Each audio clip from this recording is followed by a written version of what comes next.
this right-hander. And then you try to brake in a straight line past the left-hander, still going straight to the outside of the track, and then turn. So the end of this berm is a really nice reference point for how you did coming up the hill.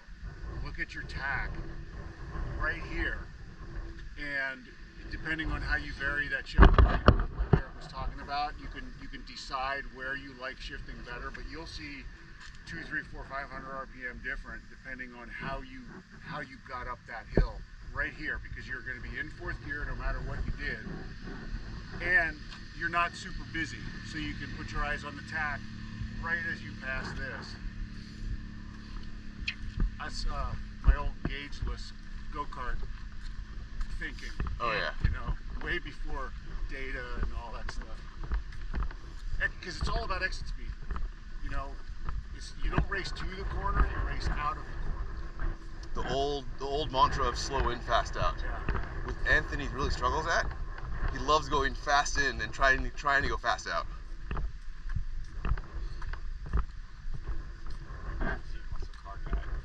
You might take passing opportunities and things in going into corners, but you're always going to sacrifice some exit speed. I mean, he does own a track Camaro. There you go. So, and then he was a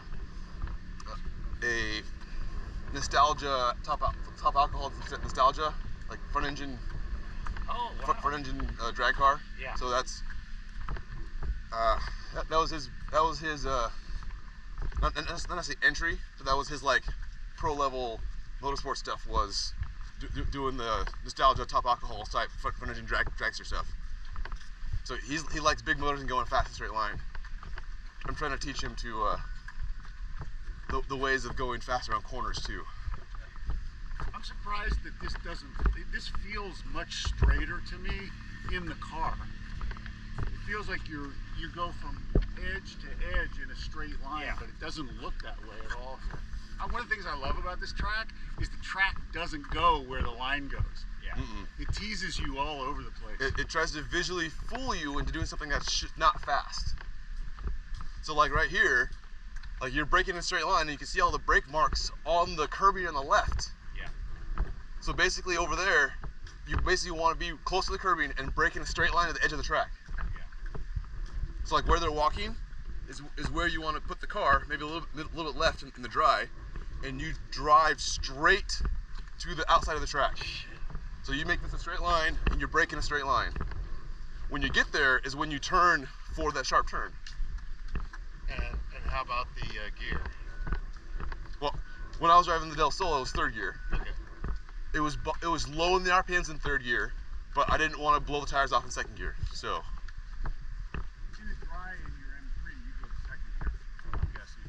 No, just carry third. It's short and straight as we have to that. It's an inline six. The It's grunt right out of it. it's not that much slower in third versus second out of this, and you don't have that second third shift. Or the third to two. Well, so you can do that in one anyway. Fourth down to second, or fourth to third. Like if you're really in traffic, then you can go into second, especially in the dry. But coming out of the turn, accelerating in third gear versus accelerating in second gear, the difference I think is not big enough to warrant the second to third shift going back that way. So again, like the straight line, you're out here, like you're just braking in a straight line out here. And you can kind of see it, I don't know if you can pick it up on the camera, but you can kind of see the roughness of the line from out here. So it's literally driving a straight line, braking, and then out here is your turning point for the hairpin, which does set you up for people that try to beat you to apex. So you always have to be mindful of people trying to beat you to apex versus a good line coming through. As I was getting comfortable with the track, I was later and later here on the turn-in because trying to get the throttle down coming out of here in the wet. Yeah, that water. You know, you saw me playing with that all day yesterday. Oh yeah. Yeah, same thing. I was trying to stay out of that water there, so I was trying to apex as late as I could. Well, the slight river that goes the whole way across the track that you can't avoid. Yeah. Well, for some reason I was seeing it on that side, yeah. I just wanted to be straight going through it. I wasn't making it, but that was the goal. Boy, obviously we were doing this in the rain, but Drop it on the inside. I see Steve testing what kind of paint we have on the paint curving, because it's not as slippery as it normally is when it's wet. Good grip. In fact, coming through 12, I would find that if I could actually use the inside paint to help me keep the car hooked up. So I mean, you can kind of see it from here. You have banking entering the corner, and then you can see that there's just flat the rest of the way. That's the corner I was talking about, that you basically early turn in and try to get most of your turning in done when you have all the help from the banking. The second question that I usually ask in my podcast is the memory of your first race, the feelings you had right before, right after your very first race. It doesn't matter with who. It could be a stoplight race with your friends. It could be a slot car race when you were 10. Like the first memory of your first, like, I'm racing something. Who wants to go first?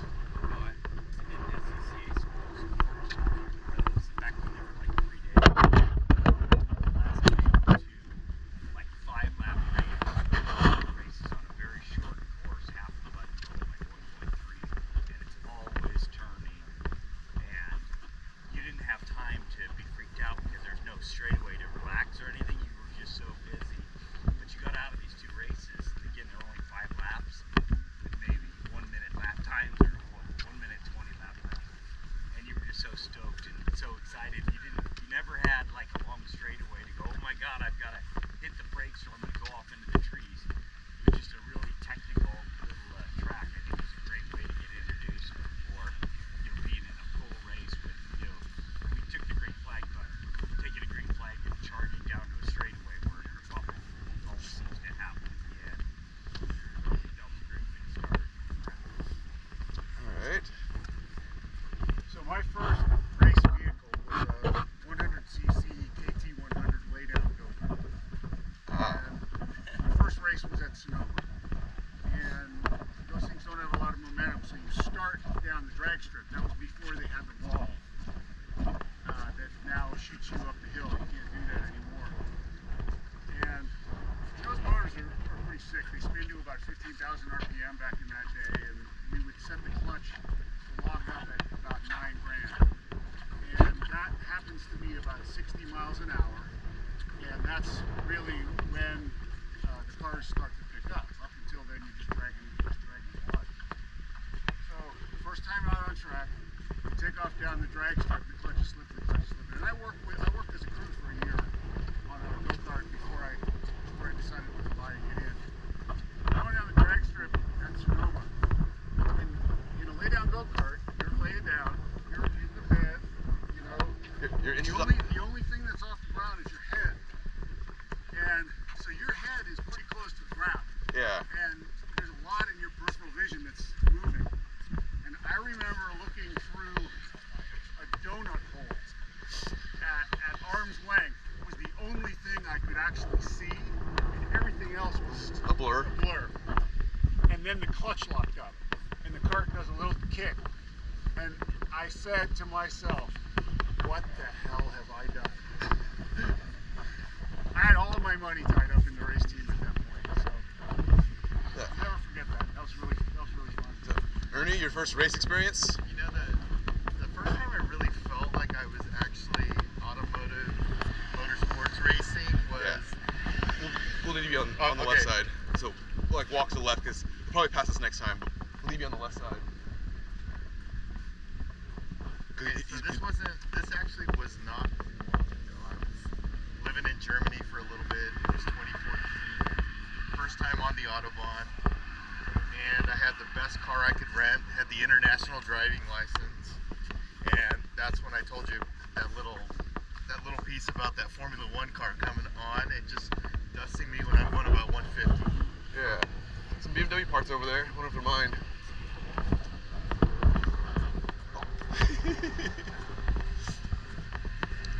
So that felt legit. Yeah. I felt that was legit.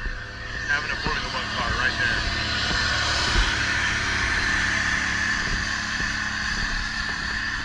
And then my final question that I usually ask everybody is your first Lucky Dog experience. Your first time that you raced with Lucky Dog. Ernie, do you want to go first? Since All right, yeah. I mean, it almost the combination of adrenaline and then the combination of really trying to take all the inputs and then all the processing after being on the track. It was not overwhelming. It was almost too exhilarating and too like overstimulating, which kind of surprised me because I thought I would experience more fear, more caution, and that was all thrown to the wind because it was just so enthralling. So I was totally surprised by that. all right. So I'm going to talk about the racing experience. I've done a lot of sprint racing, a lot of endurance racing, raced for a long time, for a lot of years, very competitively, and got really hyped up about it. And First Lucky Dog. This is first Lucky Dog.